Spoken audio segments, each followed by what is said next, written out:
Bonjour à toutes et tous, bienvenue pour ce nouvel épisode des énergies de la semaine avec le tarot. Vous savez, le tarot, c'est un bel outil qui va beaucoup plus loin que juste lire, essayer de trouver un petit message qui nous encourage ou qui nous questionne. C'est un outil de connexion avec cette partie de nous qui perçoit le grand mystère de notre existence.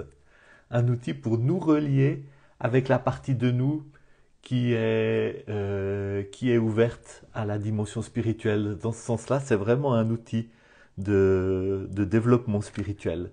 Si on le pratique avec cette ouverture, avec ce désir. Et dans la même idée, d'ailleurs, je vous donne l'information que le 5 avril, le mercredi 5 avril à 8 heures du soir, je vais animer un atelier en ligne sur utiliser la méditation pour se connecter avec les guides et les alliés qui peuvent nous aider dans notre chemin spirituel. Donc si vous êtes intéressé par cet événement, eh bien écrivez-moi. Vous pouvez écrire en commentaire de ce post ou bien m'écrire à l'adresse marc-henri-sando@icloud.com et je vous donnerai toutes les infos sur cet atelier qui sera un beau moment, une belle expérience. Alors, pendant que je parle, j'ai fini de brasser le jeu. Je le coupe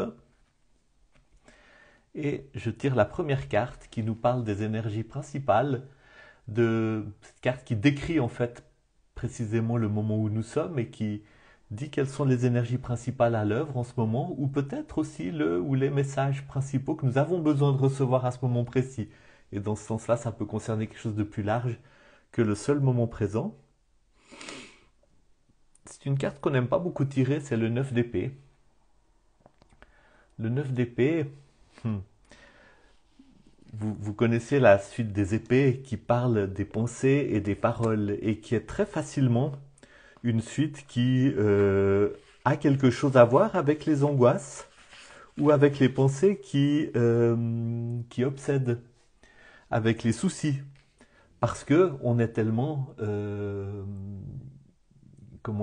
notre monologue intérieur, notre discours intérieur prend tellement facilement un tour sombre.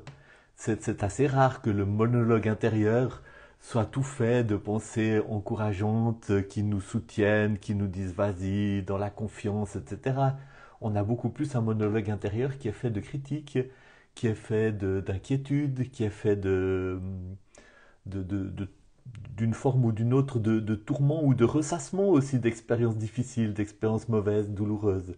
Et c'est bien symbolisé par ces 8 épées qui forment un cercle oppressant, vous voyez, à l'intérieur duquel il y a presque plus d'espace. Un cercle de soucis, quelque chose qui dit mais il faut vraiment sortir de sa tête. Et puis le 9, c'est aussi la fin d'un cycle. On arrive presque au bout.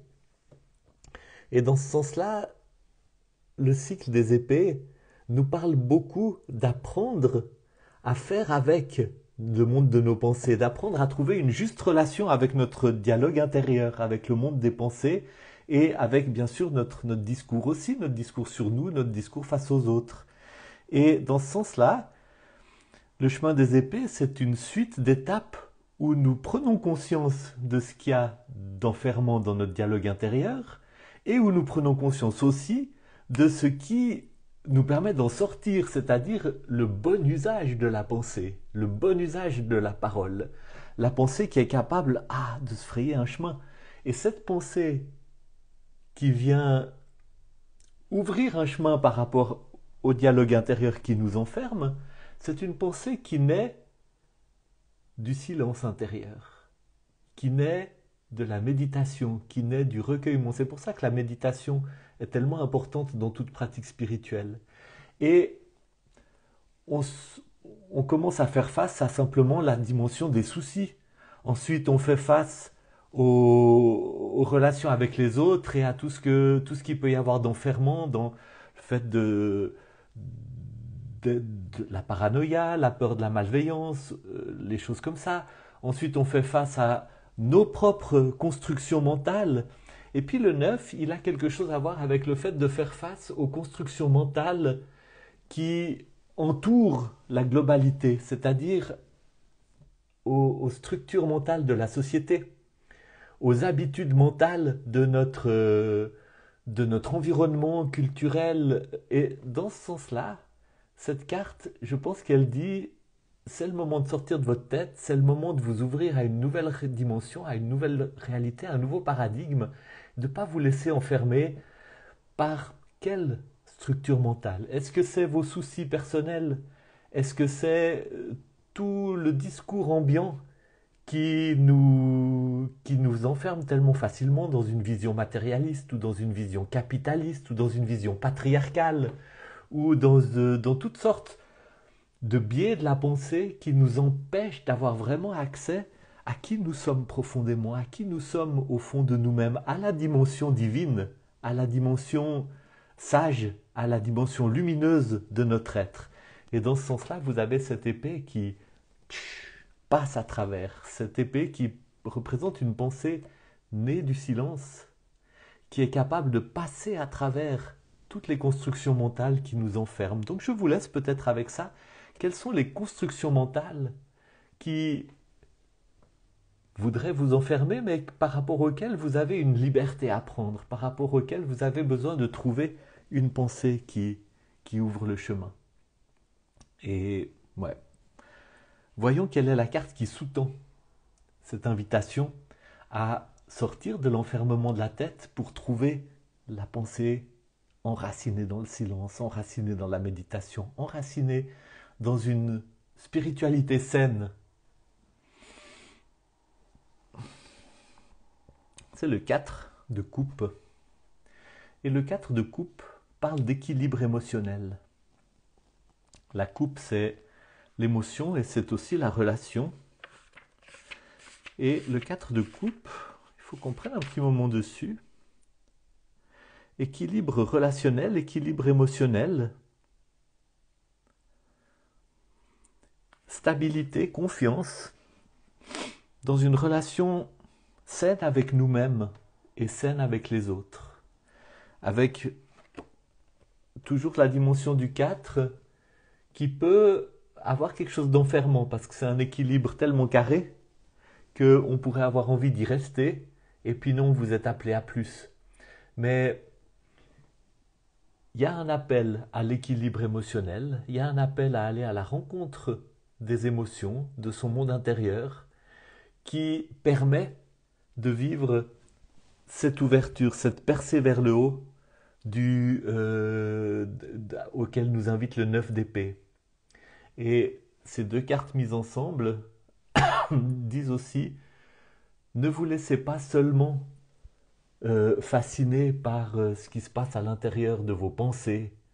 Il y a quelque chose qui se passe au niveau des relations, il y a quelque chose qui se passe au niveau des émotions, et vous devez être très à l'écoute de ça. Et ça vous donne une base très solide pour sortir du monde des pensées. C'est peut-être aussi quelque chose qui a à voir avec le fait de se mettre à l'écoute de notre corps.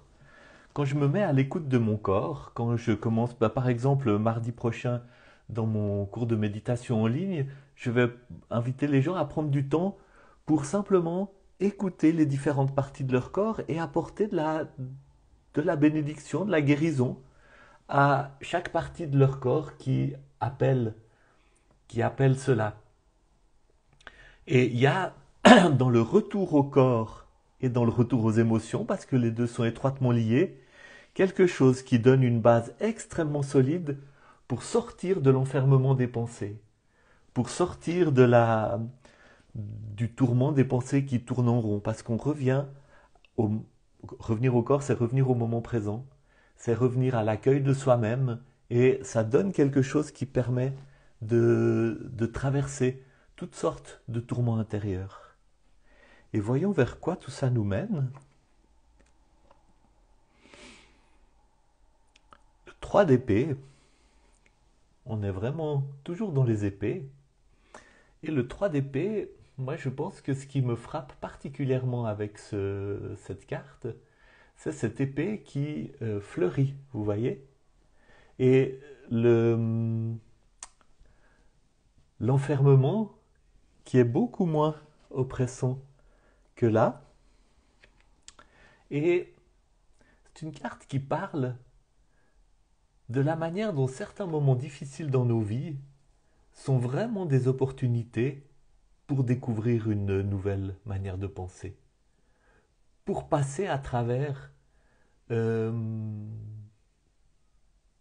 pour passer un nouveau seuil de développement spirituel, un nouveau seuil de développement de notre relation avec nous-mêmes. Et je vais vraiment voir cette progression dans ce tirage de dépasser quelque chose qui est vraiment presque caricatural tellement ça tourne en rond, de franchir un seuil et d'entrer vraiment résolument dans un lâcher-prise qui permet à une pensée saine de, de percer l'enfermement. Et tout ça basé sur une relation, sur un nouvel équilibre dans la relation avec le corps. Et je pense que c'est là que je vais mettre l'accent, la relation avec le corps, la relation avec les émotions telles qu'elles s'expriment, telles qu'elles se rencontrent quand je me remets en relation avec mon corps.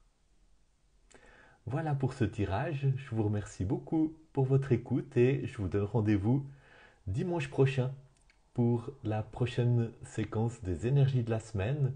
Et je vous rappelle encore une fois l'atelier du 5 avril, mercredi 5 avril, sur se connecter avec nos guides et nos alliés.